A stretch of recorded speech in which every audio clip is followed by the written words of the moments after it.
सत्संगत प्रेम से कहना, प्रेमाने बोला।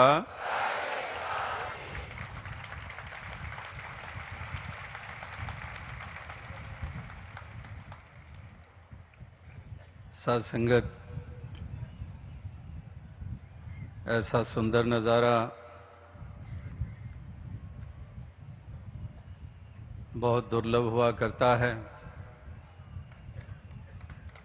दुनिया में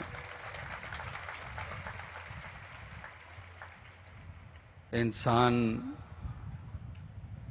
बहुत कुछ लगाकर भी ये आनंद और खुशी हासिल नहीं कर सकता जो भक्ति में डूबे हुए, प्रेम जो रोम रोम में रचा हुआ है जिनके, उनकी संगति में जो प्राप्त होता है। ये केवल नाचना गाना नहीं था। कला तो दुनिया में बहुत भरी पड़ी है, लेकिन इन भक्तों ने कला का सहारा लेकर संदेश और पैगाम वही दिए हैं जो पिछले 3 दिनों में आपने गीत कविता व्याख्यान के रूप में सुने। वहाँ पर भी अहम अभिमान को तजने की बात की जा रही थी। इन्होंने कला का सहारा लेकर वही बात बता दी। उन्होंने गीत कविता व्याख्यान के रूप में छोटे छोटे बच्चों को भी आपने सुना।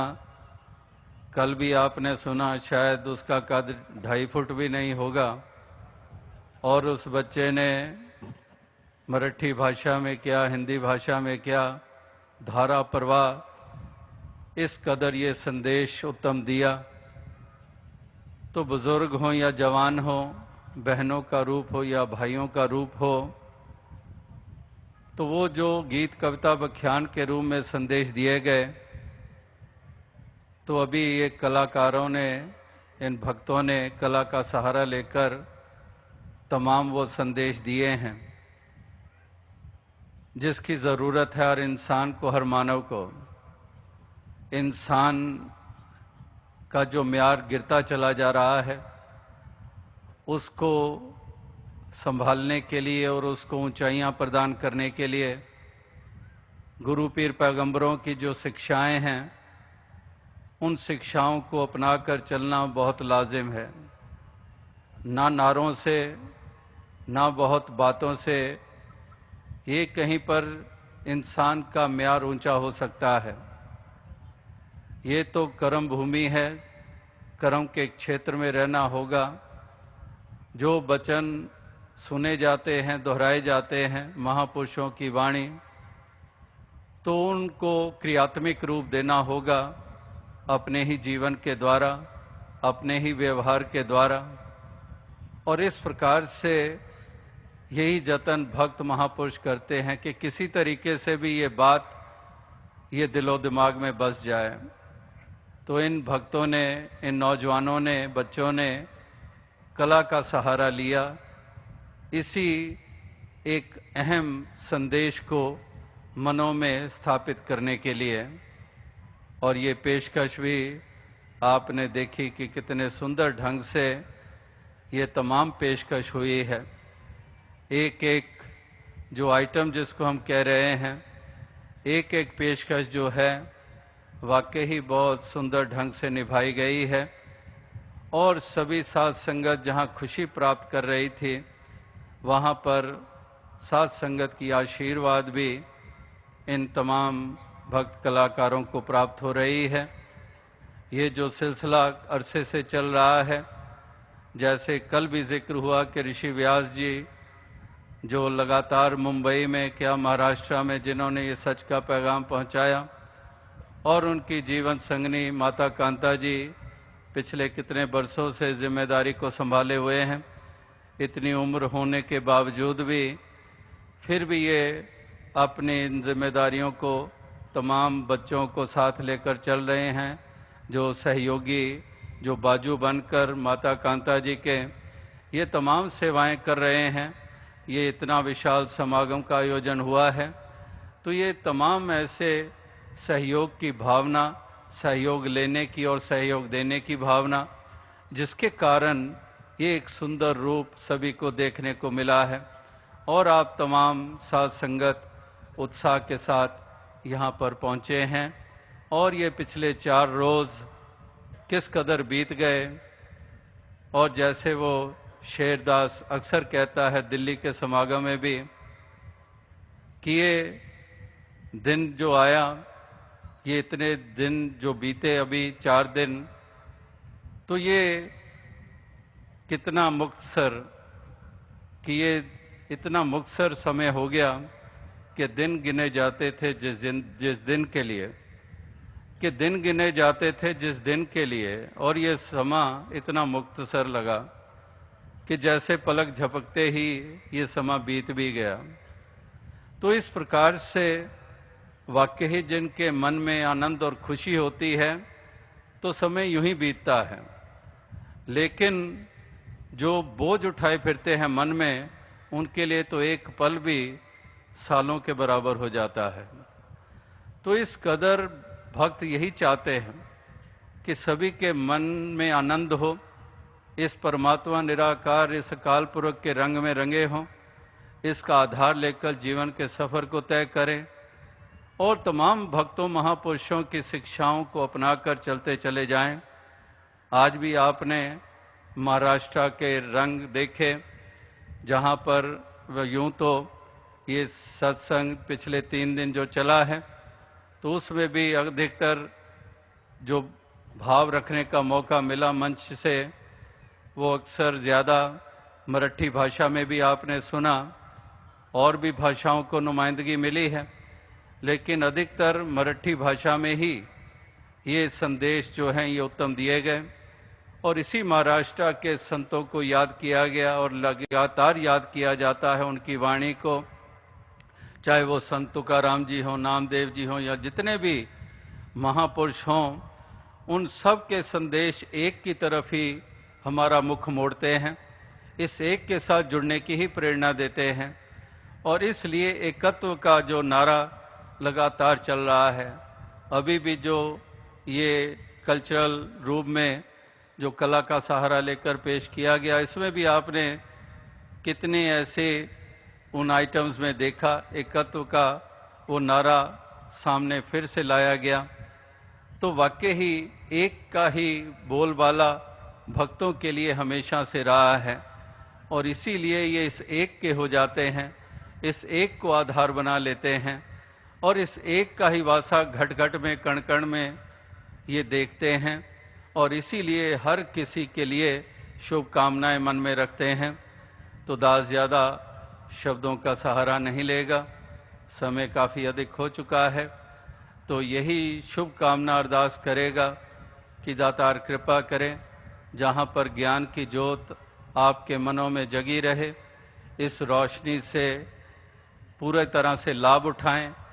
और रोशनी से लाभ तभी उठाया जा सकता है अगर आंखें खोल कर चलें। अगर रोशनी हो और आंखें बंद कर ली जाएं, फिर भी रोशनी का होना न होना एक बराबर हो जाता है। तो इस रोशनी का पूरा पूरा लाभ उठाएं, इस ज्ञान को जिएं।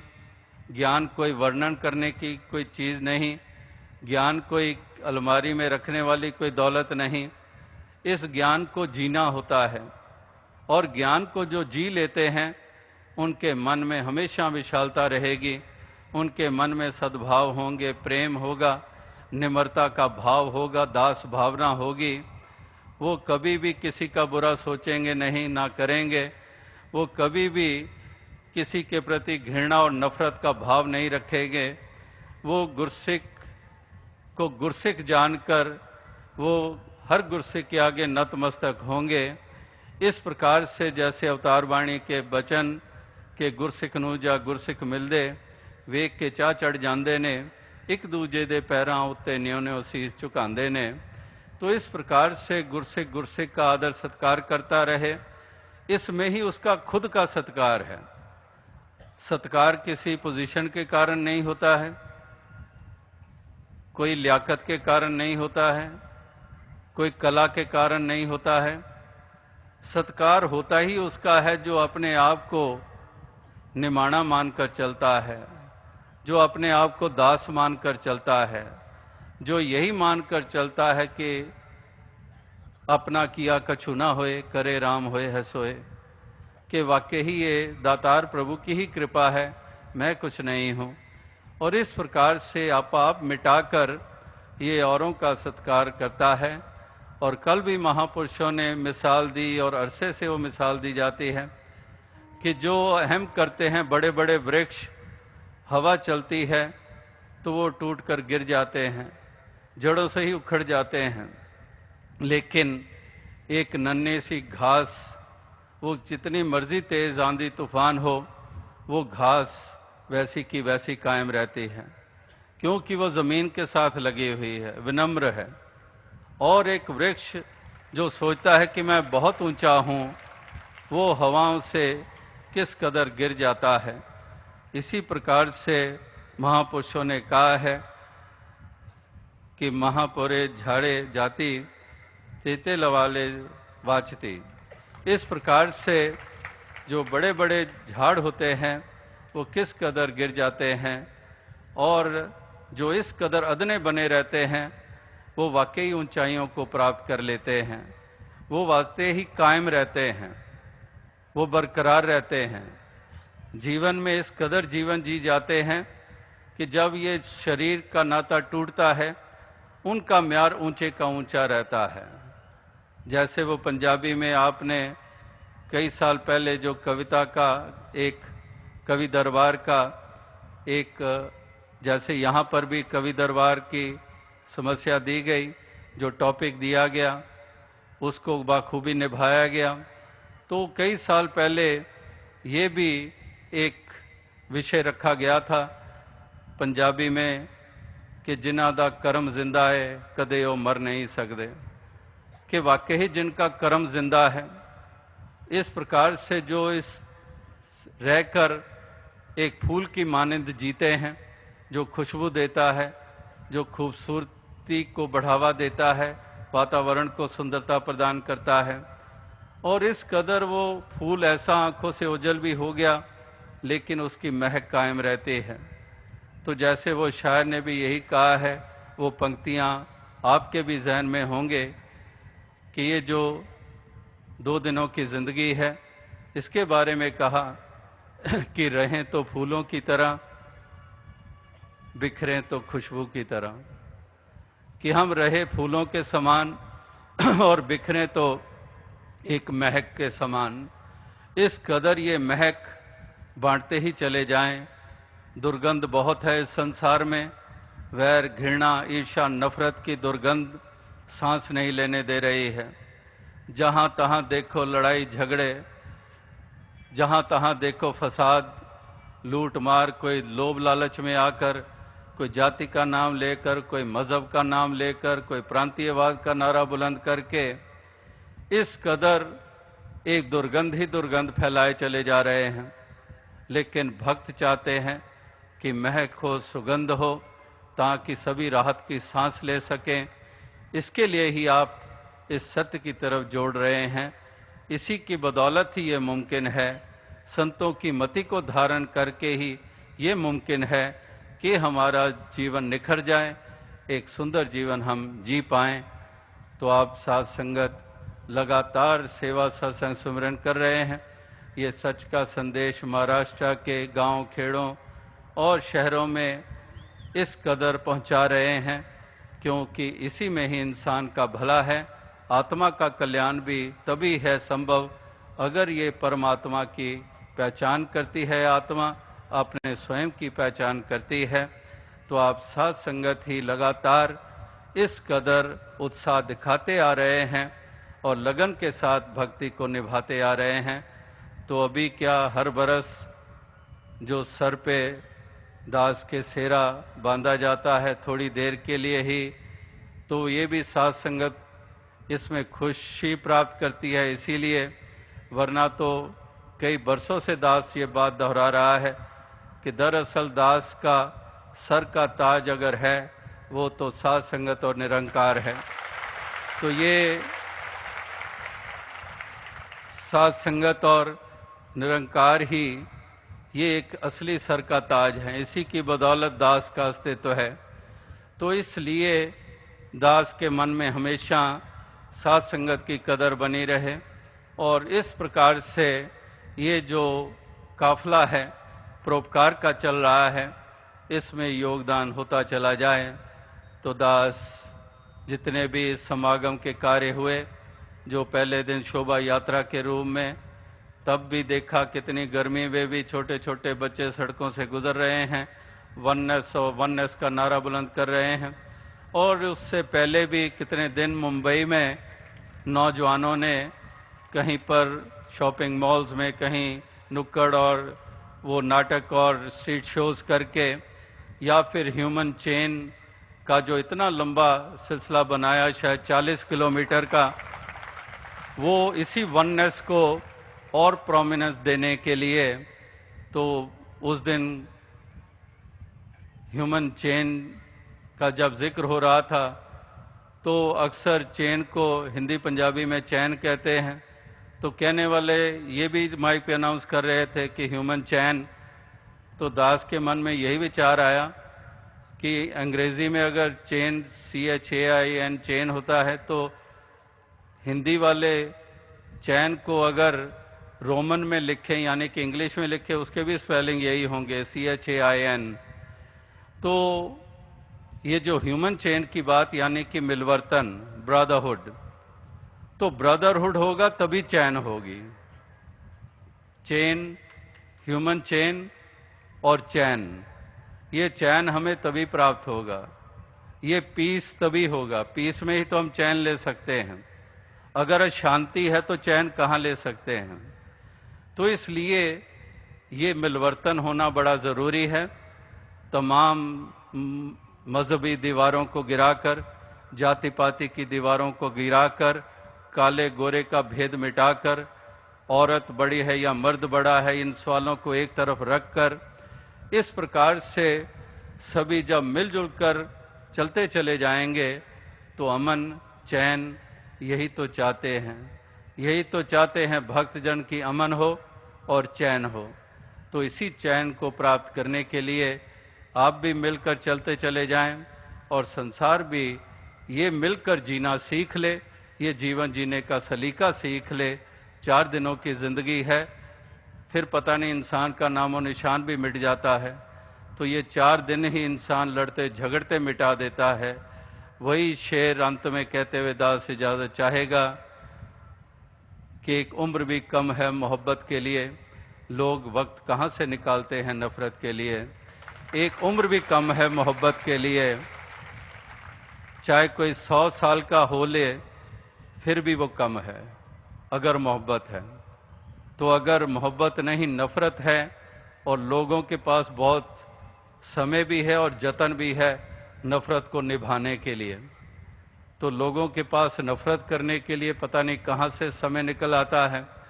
लेकिन जो इसके इश्क में हैं, जो इस एक के प्रति इश्क का भाव रखते हैं, ये जो इश्क हकीकी है, तो वो फिर केवल इस परम अस्तित्व के साथ इश्क नहीं करते हैं, वो फिर इसकी खलकत के साथ भी प्रेम निभाते हैं। तो इसलिए ये उम्र भी कम है मोहब्बत के लिए। तो दास इन्हीं शब्दों से और अधिक कुछ ना कहता हुआ आपसे इजाज़त चाहेगा। और जैसे दास ने कहा कि जो एक दिन जो पहला बीता, जो उसमें भी आपने दोपहर के बाद समागम का आनंद लिया, और फिर दूसरे दिन आपने सेवा दल की रैली देखी। सेवा दल के जवान जो वॉलंटियर्स हैं, जो स्वयं इच्छा से इस कदर तप त्याग करते हैं, साथ संगत समाज की, देश की सेवा करते हैं, उन्होंने भी इस रैली के रूप में कुछ फिज़िकल और कुछ कल्चरल भी उन्होंने पेशकश की, जिसमें सेवा का महत्व दर्शाया। और इसी प्रकार से फिर कल का दिन जो रविवार का बीता है, तो उसमें भी आपने सत्संग का भरपूर आनंद कल रात्रि तक लिया। और आज सुबह मास मैरिजेस जो 139 जोड़े यहाँ पर इसी स्थान के ऊपर जुड़े, उनका विवाह हुआ, और इस कदर सादगी के साथ ये शादी का ये सिलसिला निभाया गया। दो तमाम परिवारों ने अपने आप को इस कदर पेश किया, और उसके बाद फिर अब ये जो पीछे शाम से ही समा बीता है बहुत सुंदर ढंग से बीता है।